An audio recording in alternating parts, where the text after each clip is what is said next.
Ce n'est pas une nation qui les rassemble, mais un statut, celui de réfugiés. Alors que le monde fait face à la plus grande crise migratoire depuis la Seconde Guerre mondiale, les Jeux Olympiques présentent, pour la première fois de leur histoire, à Rio, une équipe de sportifs réfugiés. Ils sont originaires de Syrie, du Congo, ou bien, comme James Chinjing, du Soudan du Sud, un pays meurtri par la guerre. Ce coureur a été repéré dans un camp de réfugiés au Kenya. Je pense que c'est important pour tous les réfugiés, pas seulement pour nous qui sommes ici, mais nous représentons les milliers de réfugiés dispersés à travers le monde et c'est une chance de montrer que les réfugiés ont aussi des capacités.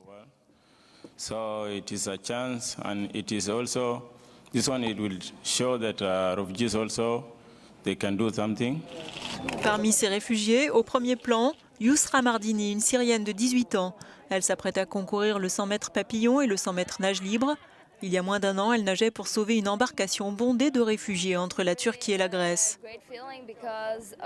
C'est très fort parce que nous tous ici, nous partageons le même sentiment, celui de ne jamais abandonner. On a fait beaucoup pour arriver jusqu'ici. Les choses n'ont pas toujours bien tourné pour nous. Et nous avons continué de nous battre parce que nous avons des rêves. Cette délégation, qui compte en tout 10 sportifs, défilera sous la bannière olympique immédiatement avant le pays hôte, le Brésil, lors de la cérémonie d'ouverture des Jeux ce vendredi 5 août.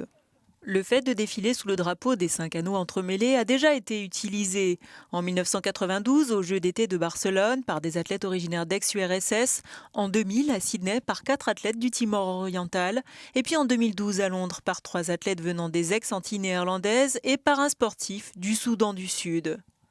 Ces 4 femmes et 6 hommes de nationalités différentes et qui, selon un de leurs entraîneurs, ont déjà gagné leur médaille en arrivant à Rio, entendent envoyer un message de paix à travers le monde, alors que plus de 60 millions d'individus sont déracinés depuis 2015.